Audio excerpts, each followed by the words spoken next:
Right ఈ సమయానికి ఉన్న big breaking news. Senior journalist Kommineni శ్రీనివాసరావుని ఏపీ పోలీసులు అరెస్ట్ చేశారు. అమరావతి మహిళలపై అసభ్య వ్యాఖ్యల కేసులో ఆయన్ని అదుపులోకి తీసుకున్నారు. హైదరాబాద్లోని ఆయన నివాసం దగ్గర నుంచే కొమ్మినేనిని అదుపులోకి తీసుకున్నారు. జూబ్లీహిల్స్ పోలీసులు ట్రాన్సిట్ వారెంట్ ఇచ్చి కొమ్మినేనిని ఇప్పుడు ఏపీకి తరలిస్తూ ఉన్నారు.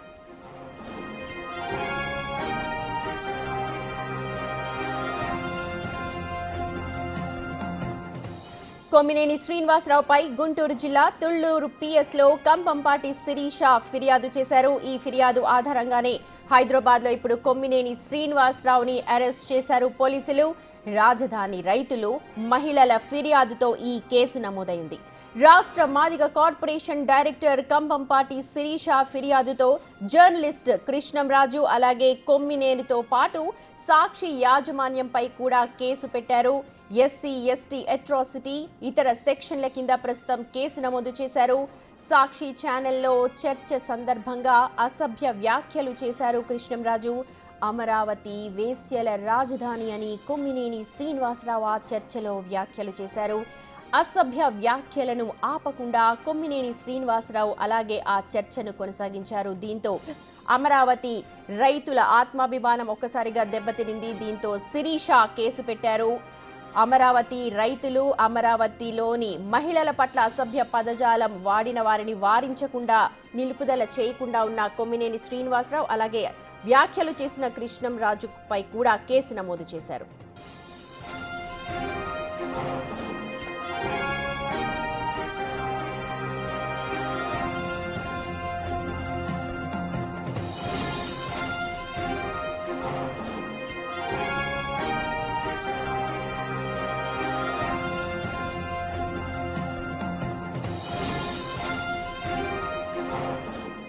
అయితే ఒక మనిషి ద్వేషంతో ఒక ప్రాంతంపై విద్వేషం చల్లడం దారుణం అంటూ ఉన్నారు ఏపీ మహిళా కమిషన్ చైర్పర్సన్ రాయపాటి శైలజ. గత ప్రభుత్వ హయాంలో ఇష్టారాజ్యంగా మాట్లాడిన చర్యలు తీసుకోలేదన్న ధైర్యంతోనే నోటికొచ్చినట్టు మాట్లాడుతున్నారని మండిపడ్డారామే. భావ ప్రకటన స్వేచ్ఛ పేరుతో కించపరచడం తగదంటూ ఉన్నారు. కొమ్మినేని అరెస్ట్ చేయడాన్ని మహిళా కమిషన్ స్వాగతించింది. మన మగతనం చూపించుకోవడానికి ఆడది కావాలి, చేతగానితనం కప్పిపుచ్చుకోవటానికి ఆడది కావాలి. అలాగే రాజకీయంగా ఒకరి మీద ఒక ద్వేషం ఉంటేనో ఒక పార్టీ మీద ద్వేషం ఉంటేనో వాళ్ళని కించపరచాలంటే ఆడవాళ్ళని అలాగే నాయకులు ఆడవాళ్ళని మధ్యలోకి తీసుకొస్తున్నారు. ఇది ఎంతవరకు సమంజసం? ఏం తప్పు చేశారు? వాళ్ళ ఇళ్లలో కూర్చున్న ఆడవాళ్ళు వాళ్ళ పని వాళ్ళు చేసుకుంటున్నారు. మీ రాజకీయ దురుద్దేశాల కోసం ఒక ప్రాంతం మీద ద్వేషంతోనో ఒక మనిషి మీద ద్వేషంతోనో ఆడవాళ్ళని కించపరచడం అనేది యాక్సెప్టబుల్ కాదు. ఇది ఒక నీచ సంస్కృతికి తెరలేపారు గత 5 ఏళ్ల కాలంలో.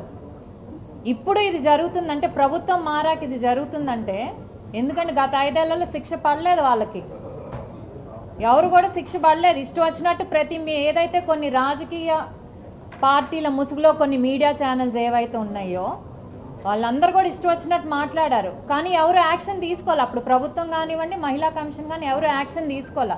సో భయం లేదు, మేమేమన్నా ఏం చేస్తారులే అనే భయంతో ఈరోజు ప్రభుత్వాలు మారినా కూడా ఇంకా ఇష్టం వచ్చినట్టు ఆడవాళ్ళ మీద దాడి చేయటం లేకపోతే ఇలా మాట్లాడటం ఎంతవరకు సమంజసం? దానికి ఈరోజు కరెక్ట్గా రాష్ట్ర పోలీస్ యంత్రాంగం తీసుకున్న యాక్షన్ని మేమందరం కూడా అభినందిస్తున్నాం. ఎందుకంటే ఇంకొకడు మళ్ళీ బయటకు వచ్చి జర్నలిస్ట్ ముసుగులోనో లేకపోతే అనలిస్ట్ ముసుగులోనో ఇష్టం వచ్చిన లేకపోతే ఫ్రీడమ్ ఆఫ్ స్పీచ్ అంట. ఏంటండి freedom of speech? Freedom of speech అంటే ఇష్టం వచ్చినట్టు మాట్లాడతారు ఆడవాళ్ళ మీద. ఇదే మాట మీ ఇంట్లో ఆడవాళ్ళ మీద అంటే మేము ఫ్రీడమ్ ఆఫ్ స్పీచ్ అంటే మీరు ఊరుకుంటారా? రాష్ట్రాల వ్యాప్తంగా ప్రసారయ్యే ఒక టీవీ ఛానల్ డిబేట్లో ఆడవాళ్ళని ఎంత కించపరిచే విధంగా నీచమైన వ్యాఖ్యలు చేశారో మనం అందరం కూడా చూసాం. దాన్ని ఆడవాళ్ళ గౌరవం మీద దాడిగా మనందరి బాధ్యత, దాన్ని యాక్సెప్ట్ చేయాల్సిందే. అలాంటిది కంప్లైంట్ ఇవ్వగానే వెంటనే ఎఫ్ఐఆర్ చేసి యాక్షన్ తీసుకున్నందుకు ముందుగా పోలీసు వాళ్ళకి మహిళల తరఫున, రాష్ట్ర వ్యాప్త మహిళల తరఫున కూడా మహిళా కమిషన్ కృతజ్ఞతలు తెలుపుతుంది. ఎందుకంటే గత 5 ఏళ్లలో ఇది ఒక సంస్కృతి అయిపోయింది. ప్రతి వాళ్ళకి ఏంటంటే ఎవరి మీద ద్వేషం ఉన్నా లేకపోతే ఎవరి మీద కోపం ఉన్నా ముందుగా మహిళల్ని మధ్యలోకి లాగేస్తున్నారు. ఒక మహిళల అభిమానాల మీద దాడి చేయటం అనేది సర్వసాధారణం అయిపోయింది ఆంధ్రప్రదేశ్లో గత 5 ఏళ్లలో కూడా. చెప్పేది ఏంటంటే మహిళా కమిషన్గా ప్రతి ఒక్కరు కూడా గుర్తుంచుకోవాల్సింది ఏంటంటే మన మగతనం చూపించుకోవడానికి ఆడది కావాలి, చేతగానితనం కప్పిపుచ్చుకోవటానికి ఆడది కావాలి. అలాగే రాజకీయంగా ఒకరి మీద ఒక ద్వేషం ఉంటేనో ఒక పార్టీ మీద ద్వేషం ఉంటేనో వాళ్ళని కించపరచాలంటే ఆడవాళ్ళని అలాగే నాయకులు ఆడవాళ్ళని మధ్యలోకి తీసుకొస్తున్నారు. ఇదంతా రైట్. కొమ్మినేని అరెస్ట్ అలాగే అంతకుముందు జరిగిన పరిణామాలు పూర్తి వివరణకు సంబంధించి వివరణ ఇవ్వడానికి అలాగే విశ్లేషించడానికి అమరావతి నుంచి మా ప్రతినిధి శివ అందుబాటులో ఉన్నారు. శివ, ప్రస్తుతం మహిళా కమిషన్ అయితే స్వాగతిస్తోంది కొమ్మినేని అరెస్ట్ ని.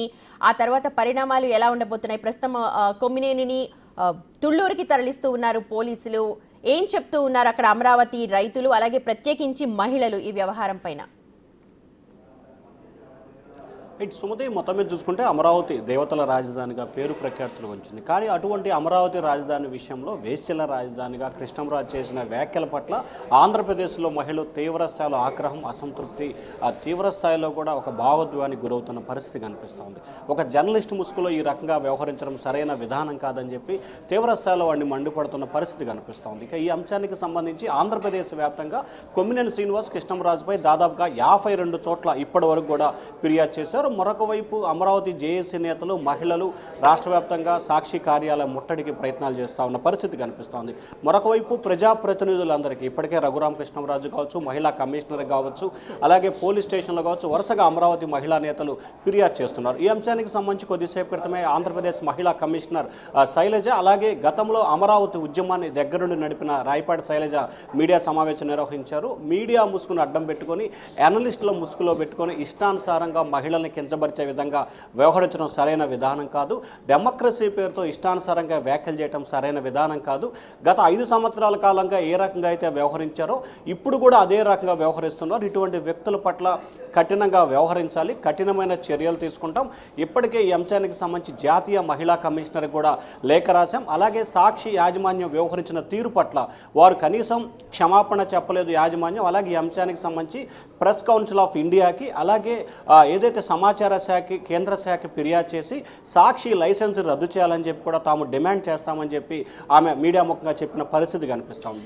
ఈ మొత్తం వ్యవహారం చూస్తుంటే ఇకపై మీడియా గైడ్ లైన్స్ కూడా ఫార్ములేట్ చేసుకోవాల్సిన అవసరం కనిపిస్తోంది. ఎందుకంటే పబ్లిక్ ని అడ్రస్ చేసేటప్పుడు నాయకులు, ప్రత్యేకించి పొలిటికల్ నాయకులు మాట్లాడే భాష పైన ఒక గైడ్ లైన్ కావాలి. అలాగే మీడియాలో జరుగుతున్న చర్చల సందర్భంగా ఇప్పుడు వారించలేదు అన్న ఒక కారణంతో కొమ్మినేని అరెస్ట్ చేశారు. అసలు వ్యాఖ్యలు చేసిన అతను కృష్ణంరాజు. మరి ఆయనపై ఏం చర్యలు ఉండబోతున్నాయి? ఏ సెక్షన్స్ కింద నమోదై ఉన్నాయి కేసెస్ వీళ్ళపైన? సుమతి, ఇప్పటికే కొమ్మినేని శ్రీనివాసుకు సంబంధించి కూడా ఆయన హైదరాబాద్లో ఉండటం అరెస్ట్ చేసిన పరిస్థితి కనిపిస్తూ ఉంది. అయితే వ్యాఖ్యలు చేసిన కృష్ణంరాజుకు సంబంధించి కూడా 4 బృందాలుగా ఏర్పడి గుంటూరు రేంజ్ ఐజీ కొద్దిసేపు క్రితమే మంగళగిరి పోలీసులు, తుళ్లూరు పోలీసులకి స్పష్టమైన ఆదేశాలు జారీ చేశారు. అతని సెల్ ఫోన్ సిగ్నల్ని బేస్ చేసుకొని అతను ఎక్కడ ఉన్నా సరే ఈరోజు సాయంకాలం కల్లా అరెస్ట్ చేసి తీరాలని చెప్పి కూడా ఐజీ ఆదేశాలు జారీ చేసిన పరిస్థితి కనిపిస్తూ ఉంది. అయితే రఘురామ కృష్ణంరాజు కూడా ఇప్పటికే డీజీపీకి లేఖ రాసిన పరిస్థితి కనిపిస్తుంది.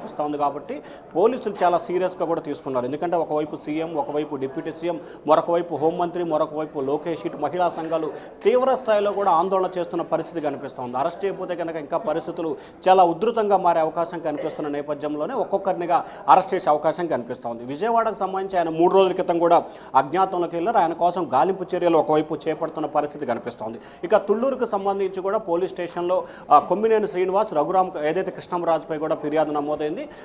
కృష్ణంరాజుకు సంబంధించి A1గా, కొమ్మినేని శ్రీనివాస్ A2గా, సాక్షి యాజమాన్యం A3గా నమోదైన పరిస్థితి కనిపిస్తూ ఉంది. ఈ కేసుకు సంబంధించి తుళ్లూరు పోలీస్ స్టేషన్లో 108/2025 కింద ఎఫ్ఐఆర్ నమోదైంది. ఇక సెక్షన్కి సంబంధించి కూడా చాలా కఠినమైన సెక్షన్లు, SC STకి సంబంధించిన కేసులు కూడా ప్రధానంగా సెక్షన్లు కూడా నమోదు చేసిన పరిస్థితి కనిపిస్తూ ఉంది. ఇక మనం సెక్షన్ చూసుకుంటే కనుక 79, 196/1, అలాగే 353/2, 293, 356/2, అలాగే 61 61/1, అలాగే బిఎన్ఎస్ యాక్ట్ కింద 67, ఐటీ యాక్ట్ ఏ కింద 2000, అలాగే 2008 బి కాజ్ 1 యూ కింద కూడా ఎస్సీ ఎస్టీ పీసీఏ యాక్ట్ కింద కేసు నమోదు చేశారు. వాస్తవాన్ని చూసుకుంటే ఎస్సీ ఎస్టీ కేసు కనుక నమోదైనట్లయితే దాదాపుగా 3 నెలల వరకు కూడా బెయిల్ వచ్చే అవకాశాలు ఏమాత్రం కూడా కనిపించవు. అలాగే ఐటీ యాక్ట్కి సంబంధించి కూడా ఏర్పాటైన నేపథ్యంలో బెయిల్ వచ్చే పరిస్థితి కనిపించట్లేదు. సో ఈ నేపథ్యంలోనే తుళ్ళూరు పోలీసులు ఖమ్మంపాటి మాదిగ కార్పొరేషన్ డైరెక్టర్ ఖమ్మంపాటి శిరీష ఇచ్చిన ఫిర్యాదు మేరకు రాజధాని ప్రాంతం తుళ్ళూరులో ఎఫ్ఐఆర్ నమోదు చేశారు. శిరీష గారు చాలా కొన్ని ఇంపార్టెంట్ పాయింట్స్ రేస్ చేశారు. ఆవిడ మాట్లాడుతూ మహిళల్ని ప్రతిదానికి కూడా ముందుకు తీసుకొస్తున్నారు, మహిళల్ని ఒక ముందు పోర్ట్రే చేసి వెనక మాట్లాడుతూ ఉన్నారు అని చెప్పి ఆవిడ మాట్లాడారు. అలాగే ఒక సంస్థకి, ఒక ఆర్గనైజేషన్కి, ఒక పార్టీకి వత్తాసు పలకడానికి మహిళల్ని ముందుకు తీసుకొస్తున్నారు అని అన్నారు. ఒక జర్నలిజం ఓవరాల్ వ్యూలో ఇది ఎంతవరకు కరెక్ట్? అలాగే ఇప్పుడు మనం ఇందాక నేను చెప్పినట్టుగా కొత్త గైడ్ లైన్స్ ఫార్ములేట్ చేసుకోవాల్సిన టైం వచ్చేసింది అనుకోవచ్చా? అంటే 100% ముఖ్యంగా మీడియాకి సంబంధించి మీడియాతో మాట్లాడే వ్యక్తులు కానీ, లేకపోతే మీడియాకి సంబంధించి కొంతమంది సీనియర్ జర్నలిస్టుగా, ఎనలిస్టులుగా, ఫ్రీలాన్స్ జర్నలిస్టుగా చెప్పుకునే వ్యక్తులు టీవీ డిబేట్లో కూర్చొని ఇష్టానుసారంగా మాట్లాడటాన్ని కూడా పూర్తి స్థాయిలో కట్టడి చేయాలని చెప్పి ప్రభుత్వం నిర్ణయం తీసుకుంది. ఇప్పటికే మహిళా కమిషనర్ రాయపాటి శైలజ కూడా మాట్లాడుతూ ఈ డిబేట్లో పాల్గొనే వ్యక్తులకు సంబంధించి పూర్తి స్థాయిలో వివరాలు సేకరించాలి, అలాగే డిబేట్లో ఇష్టానుసారంగా మాట్లాడకూడదు. ఒకవేళ ఆ డిబేట్లో ఇష్టానుసారంగా మాట్లాడితే కనుక సంబంధిత వ్యక్తి, అలాగే డిబేట్ నిర్వహించిన వ్యక్తి, సంబంధిత ఛానల్పై కూడా చర్యలు తీసుకుంటాం. ఇదే అంశాన్ని బేస్ చేసుకుని కూడా కేంద్ర సమాచార శాఖ కూడా తాము లేఖ రాయబోతున్నామని చెప్పి కూడా ఆమె చెప్పిన పరిస్థితి కనిపిస్తూ ఉంది. ముఖ్యంగా మహిళలకు సంబంధించి, ఆంధ్రప్రదేశ్కు సంబంధించి మహిళలకు ప్రభుత్వం అగ్రతాంబూలం ఇస్తున్న నేపథ్యంలో రాజధాని కోసం 1600 రోజుల పైగా కూడా పాదయాత్రలు చేసిన మహిళలు, నిజంగా అమరావతి ఈరోజు తిరిగి పునర్నిర్మాణం చేపడుతుందంటే మహిళ పాత్ర చాలా కీలకమైంది. సో అటువంటి మహిళల విషయంలో ఎవరైతే వీరంతా చేసిన వ్యాఖ్యల పట్ల కూడా అందరూ తీవ్రస్థాయిలో ఆగ్రహం వ్యక్తం చేస్తున్నారు. మహిళల విషయంలో ఎవరైనా సరే ఈ రకంగా వ్యవహరిస్తే కఠిన చర్యలు తీసుకోవాలనేది వారి ఆలోచనగా కనిపిస్తూ ఉంది. వీరిని అరెస్ట్ చేయడం కాదు, ఖచ్చితంగా శిక్షించాలనేది కూడా ప్రధానంగా మీడియా కావచ్చు, లేకపోతే పత్రికా సంస్థలకి ఫ్రీడమ్ ఆఫ్ స్పీచ్, భావ ప్రకటన స్వేచ్ఛ ఇది ఉంటుంది ఖచ్చితంగా. కానీ ఇది ఎక్కడ వరకు పరిమితి ఏంటి, దీని లిమిట్స్ ఏంటి అన్నది మనం ఒకసారి మళ్ళీ చర్చించుకోవాలా, చేసుకోవాలా, దీని మీద మళ్ళీ మనం డిస్కస్ చేసుకోవాలా? ఖచ్చితంగా. ఎందుకంటే మీడియాకి సంబంధించి ముఖ్యంగా ఇప్పుడు ఒక్కొక్క మీడియాకి సంబంధించి రాజకీయ పార్టీలకు సత్సంబంధాలు ఏర్పడటం, రాజకీయ పార్టీ నేతలే మీడియా సంస్థలు నెలకొల్పడంతో ఎవరికి వారు ఇష్టానుసారంగా వ్యవహరించడం, వారికి నచ్చిన రీతిలో అసభ్యకరమైన వ్యాఖ్యలు చేస్తున్న పరిస్థితి కనిపిస్తూ ఉంది. కాబట్టి ఆంధ్రప్రదేశ్ ప్రభుత్వమే ఈ అంశానికి సంబంధించి కూడా సీరియస్గా దృష్టి పెట్టాలని చెప్పి కూడా భావిస్తోంది. ఏ స్థాయిలో సీరియస్ కంటే ఖచ్చితంగా ఆయా మీడియా సంస్థలతో కూడా ఖచ్చితంగా పిలిచి మాట్లాడాలి. సమాచార శాఖ నుంచి కూడా వారికి ఒక నోటీస్ ఇచ్చి మీరు ఇష్టానుసారంగా గనక మాట్లాడించినా, లేకపోతే ఇష్టానుసారంగా డిబేట్లు పెట్టినా, ముఖ్యంగా వ్యక్తిగత హననం చేస్తే మాత్రం కఠినమైన చర్యలు తీసుకోవాల్సి వస్తుందని చెప్పి కూడా సమాచార శాఖ ఒక కీలకమైన మార్పులు చేర్పులు చేయాలని చెప్పి భావిస్తూ ఉంది. సో దానిలో భాగంగానే ఇప్పటికే ఏపీ ప్రభుత్వం కూడా ఆ దిశగా కూడా అడుగులు వేస్తూ ఉంది. ఖచ్చితంగా జర్నలిస్టులు ముసుగులో చేస్తున్న వ్యవహారాలకు సంబంధించి కూడా కఠినంగా వ్యవహరించాలనేది ప్రభుత్వ ఆలోచనగా కనిపిస్తూ ఉంది. గత 5 సంవత్సరాల కాలంలో కానీ, లేదా అంతకుముందు కానీ, ఇప్పుడు కానీ కొంతమంది ఎనలిస్టుల పేరుతో చేస్తున్న వ్యాఖ్యలు, ముఖ్యంగా ఆంధ్రప్రదేశ్కు సంబంధించి చేసిన వ్యాఖ్యలు బ్రాండ్ అంబాసిడర్ను దెబ్బతీసే రీతిలో వ్యవహరించడం, ఈ రెండింటిని కూడా ప్రభుత్వం చాలా సీరియస్గా తీసుకుంది. కాబట్టి జర్నలిస్టుల ముసుగులో ఈ రకంగా చేసేవారి పట్ల కఠినంగా వ్యవహరించాలనేది ప్రభుత్వ ఆలోచన. ఇప్పటికే చర్చా వేదికల మీద మాట్లాడడానికి చాలా మంది హెజిటేట్ చేస్తున్నారు. ఇప్పుడు కనుక ఇలాంటివన్నీ ఉంటే ఇంకా చర్చల్లో పార్టిసిపేట్ చేయడానికి కానీ, లేకపోతే రావడానికి కానీ వెనుకాడే పరిస్థితి ఉండదనుకుంటున్నారా? అంటే ప్రధానంగా ఇక్కడ 2 రకాల అంశాలని మనం బేరేజ్ వేసుకోవాలి సుమతి. ఎందుకంటే దాదాపుగా కొన్ని దశాబ్దాలుగా మీడియా సంస్థకు సంబంధించి కూడా చర్చలు, డిబేట్లు కొనసాగుతున్నాయి. ఎప్పుడు కూడా ఈ రకంగా వ్యక్తిగత హననానికి సంబంధించి కానీ, ఒక ప్రాంత హననం కానీ జరిగిన దాఖలాలు ముఖ్యంగా గత 5-10 సంవత్సరాల కాలంలోనే ఈ పరిస్థితి శృతి మించిన పరిస్థితి కనిపిస్తుంది. సో ఎక్కడ ఈ శృతి మించిందంటే కొంతమంది జర్నలిస్టులు కావచ్చు, కొంతమంది ఫ్రీలాన్స్ జర్నలిస్టు కావచ్చు, కొంతమంది ఎనలిస్టులు కావచ్చు, వారు ఒక పార్టీని భుజాన వెత్తుకొని ఎనలిస్టుల పేరుతో ఆ టీవీ డిబేట్లో పాల్గొనడం మూలంగా ఇటువంటి పరిస్థితులు ఏర్పడుతున్నాయి అనేది ప్రభుత్వ ఆలోచనగా కనిపిస్తోంది.